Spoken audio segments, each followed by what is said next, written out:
भाई ये good cop bad cop नहीं है, ये सब मिल करके हमारी कब्र पे खड़े होकर के जमहूरियत की बांसुरी बजा रहे हैं।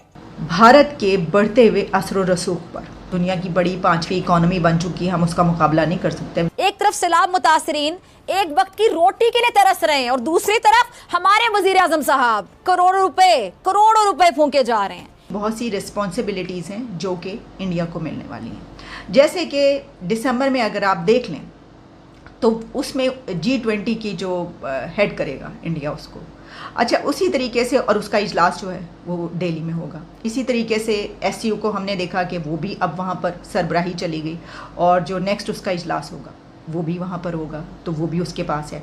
इसी तरीके से दिसंबर में कहा जा रहा है कि यूनाइटेड नेशंस की जो सलामती कौंसिल की प्रेसिडेंसी है वो भी इंडिया को मिलने वाली। शहबाज शरीफ साहब अपने बुजरा के साथ गैर मुल्की दौरों में मसरूफ हैं। कितनी बेहिस्सी है ना ये, फिर बातें करते हैं बड़ी बड़ी।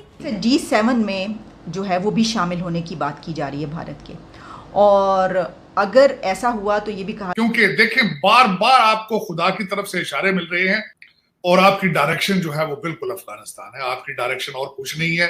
या अल्लाह, हम बेबस है, हमारी हुकूमत बेबस है, हमारे पास वसाइल कोई नहीं है। तार साहब, एक बड़ी अजीब बात है कि ये कितनी बड़ी खबर है। चीजें ऐसी हैं जिनसे वाकई आपसे तो इंडिया बेहतर है। खुदा, हमने कसूर क्या किया यार तुम्हारा?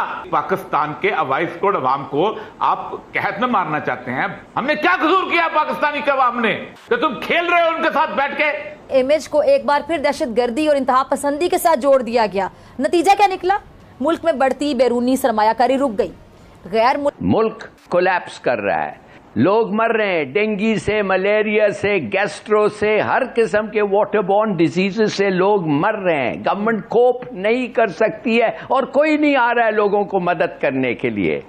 कि बिलावल भुट्टो जरदारी ने यूएन में फ्रांस 24 को इंटरव्यू देते हुए कहा कि भारत ने हमें एड की जो ऑफर है वो नहीं की। अगर कोई इमदाद के लिए पाकिस्तान अपील कर रहा है, उनसे मेडिसन की भी अपील करें। पहले मेडिसन की पाकिस्तान अपील नहीं कर रहा था, अब कैबिनेट ने उनको कहा है वज़ीर आज़म साहब ने कि आप उसके साथ उनसे दवायां भी मांगे, क्योंकि पाकिस्तान में शॉर्टेज होना उनकी आके शुरू हो गई है। कि पाकिस्तान की जो इंडिया के साथ ताल्लुकात किस तरह के हैं, क्या दोनों मुल्कों ने अपनी थोड़ी बहुत नॉर्मलाइजेशन करने की कोशिश की।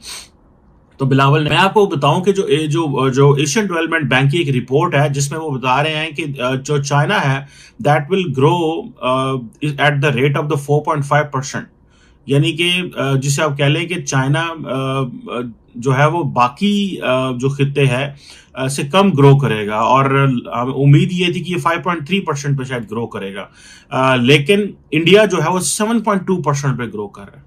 इनकमिंग सितंबर नेक्स्ट ईयर 7.2% पे ग्रो करेगा।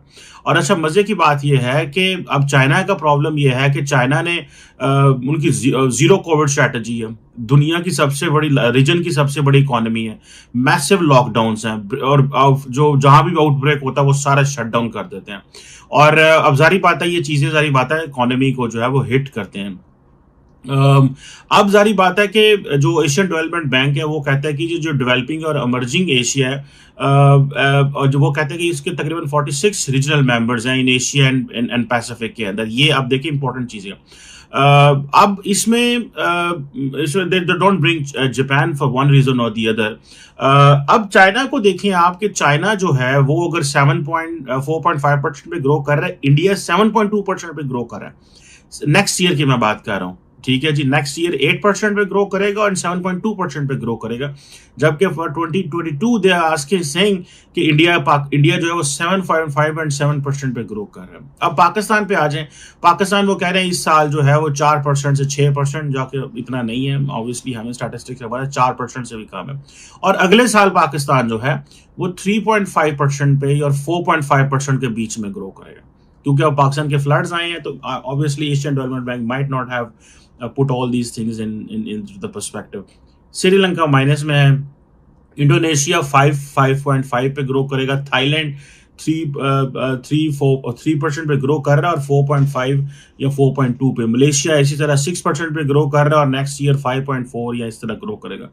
इसी तरह फिलीपाइंस भी 6% पे ग्रो कर रहा है और अगले साल 6.3 पे करेगा। वियतनाम भी 6.5 पे कर रहा है और अगले साल 6.7 पे करेगा। सो पूरे इस डेवलपिंग रीजन में जो सबसे कम पेस है वो या हमारी है या श्रीलंका की है। सो ये है वो condition that is very important to understand, and this is what the Asian Development Bank has just release a report. इस वेंसडे को उन्होंने ये रिपोर्ट दी, और ये जिसमें उन्होंने जो मेजर जो फोरकास्ट किया कि 2022 की जो ग्रोथ है उसमें वो कम हुई है, एज 3.3 पे आई है एज कंपेयर टू, जबकि वो एक्सपेक्ट कर रहे थे ये 5। ये बात करते हैं G20 की इस तरीके से, तो उसमें दुनिया के 20 ताकतवर तरीन ममालिक हैं। वो सिर्फ नाम नहीं है, उसमें दुनिया की 20 बहुत इन्फ्लुएंशियल कंट्रीज हैं। तो वो फिर आप जो हैं जब उसकी वो कर रहे होते हैं तो आपके पास एक बहुत बड़ा ये मार्जिन होता है, आप उस पर कुछ भी जो है वो अपनी बात मनवाते हैं, कर सकते हैं। सिफारतकारी का जो मैदान है वो आपके पास खुला पड़ा होता है, आप जो करना चाहें उसमें अगर आप अच्छे आपके पास है टीम तो आप कर सकते हैं। और जो कि है, ये तो सब मानते हैं ना कि जो सिफारतकारी की टीम इंडिया के पास है तो वो तो कमाल की है, वो किस तरीके से अपनी बात को आगे लेकर जाते हैं और मनवाते हैं। और जब हम G20 की बात करते हैं तो उसमें इंडिया की तरफ से कुछ कंट्रीज़ को इन्विटेशंस भेजे गए हैं, उनको इनवाइट किया गया, जिसमें कि G20 के इजलास में बांग्लादेश, इजिप्ट, मॉरिशियस, फिर नाइजीरिया, अमान, सिंगापुर, UAE, स्पेन, नीदरलैंड्स, ये तमाम कंट्रीज़ ऐसे हैं कि जिनको मेहमान के तौर पर जो है इंडिया ने मदऊ किया। तो देखें, ये देखें ना, मतलब बढ़ता चला जा रहा है ना दायरा, आपकी जो लिमिटेशंस हैं वो फिर ख़त्म होती चली जा रही हैं। आप एक तरफ तो वो 20 कंट्रीज़, उसके अलावा फिर आप जिनको इनवाइट कर रहे हैं वो भी, उनसे भी आपके ताल्लुकात बढ़ते चले जा रहे हैं। इस तरह क्वाड की हम बात करते हैं, हम और इस तरह के ग्रुप्स की बात करते हैं जिसमें कि पाकिस्तान शामिल नहीं है लेकिन भारत जो है वो शामिल है। तो इसका जब हम ये सब देखते हैं तो इसका आप ये समझ सकते हैं कि इसमें सबसे ज़्यादा अहम रोल जो प्ले किया जाता है वो क्या होता है कि आपकी सिफारतकारी। अच्छा, अब मैं आपको इसमें ये कहना चाहूँगी कि मेरा तज्जिया ये है कि देखें, हम ये बात अपनी जगह पर कि इस वक्त जो हमारी सिचुएशन है सैलाब की और फ्लड्स की वजह से, तो हम ये तो नहीं कह सकते कि हाँ हम जो हैं वो ये सब हमें भी करना चाहिए, हम क्यों हैं और इस तरह। इस वक्त तो हम नहीं कर सकते भाई, नहीं कर सकते तो नहीं कर सकते, इसमें कुछ नहीं हो सकता। और फिर ये जो बात की जाती है भाई गरीब मुल्क है तो क्या करें, छोटा मुल्क है तो क्या करें, मैं कहती हूँ सब ना करें, लेकिन हम ये तो कर सकते हैं कि हम अपनी सिफारतकारी बेहतर करें।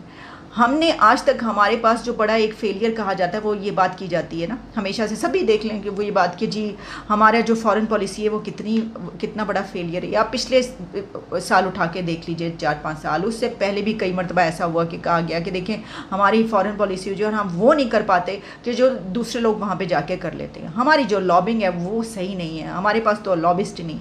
हम ये तो ठीक कर सकते हैं, हम इन चीज़ों को तो ठीक कर सकते हैं। हमारे पास पैसा नहीं है, हम वो काम नहीं कर सकते जो दूसरे करें, लेकिन हम ये तो कर सकते हैं कि हम अपनी सिफारतकारी बेहतर करें, हम अपने जो